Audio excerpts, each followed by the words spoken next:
Hello बच्चों, आज हम लोग पढ़ेंगे फिजिक्स। फिजिक्स पढ़ेंगे वर्ग 10th का। और इसमें सवाल दिया है, अवतल दर्पण के सामने विभिन्न दूरियों पर रखी वस्तु के प्रतिबिंब।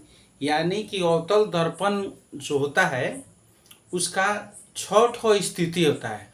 वो 6 स्थिति में वस्तु कहाँ पर रहेगा, यानी बिंब कहाँ पर रहेगा, तो उसका प्रतिबिंब कहाँ पर बनेगा, ये हम लोग जानेंगे। तो पहला स्थिति को हम लोग देखते हैं। दिया है सवाल कि जब वस्तु अवतल दर्पण के फोकस और ध्रुव के बीच स्थित हो। कहाँ स्थित हो? अवतल दर्पण के ध्रुव और फोकस के बीच स्थित हो।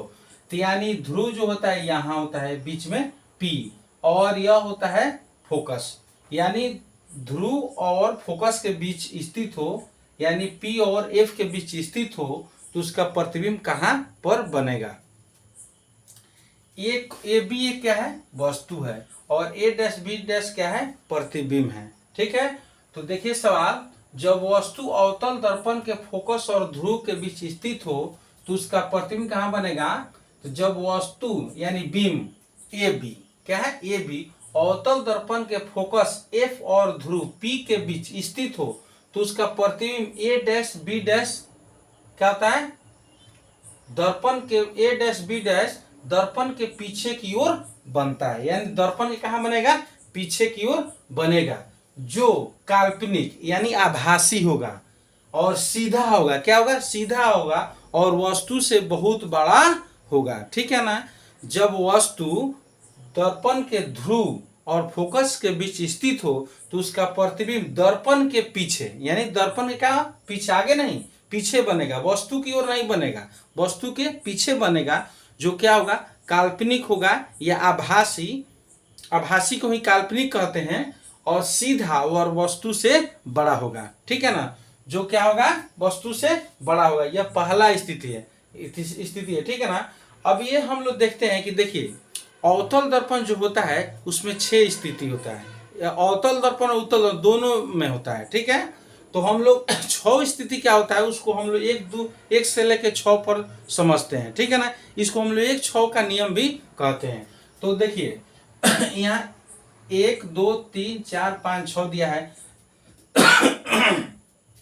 एक को हम लोग अनंत मान लेते हैं। ठीक है ना।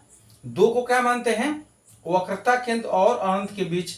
3 हो गया वक्रता केंद्र, और 4 हो गया वक्रता केंद्र और फोकस हो गया फोकस के बीच हो गया, और 5 नंबर फोकस हो गया, और 6 नंबर फोकस और ध्रुव हो गया, ध्रुव के बीच हो गया।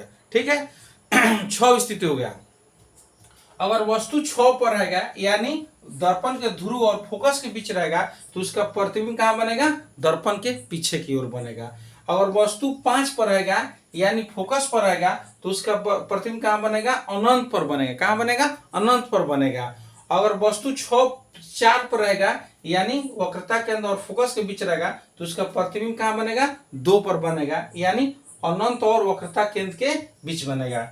अगर वस्तु 3 पर रहेगा, यानी कहाँ आगे रहेगा?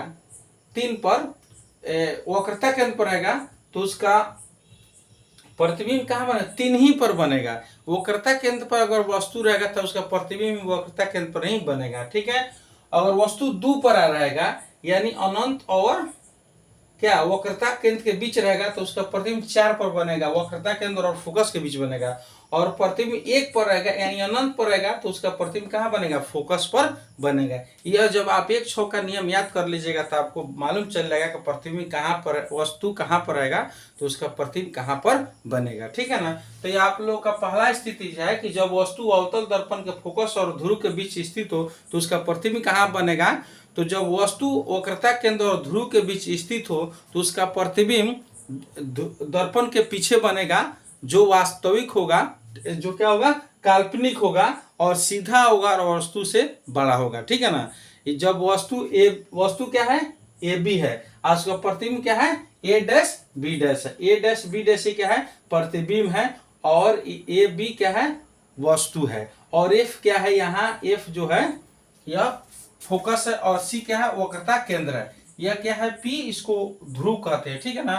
तो फोकस और ध्रुव के बीच जब वस्तु ए बी, तो इसका प्रतिबिंब ए डैश बी डैश बन रहा है, जो क्या है, काल्पनिक है, सीधा है और वस्तु से बड़ा है, यानी तीर ऊपर है तो ये भी तीर ऊपर है, ठीक है ना, और वस्तु से क्या है, बड़ा है। ये पहला स्थिति है। ठीक, अब दूसरा चीज पढ़ाऊंगा मैं, दूसरा स्थिति पढ़ाऊंगा क्या, जब वस्तु अब कहाँ रहेगी, फोकस पर रहेगी, यानी 5 पर रहेगी, तो प्रतिबिंब कहाँ बनेगा, 1 पर बनेगा। ठीक है, तो इसको देख लीजिए, समझ लीजिए, ठीक है ना।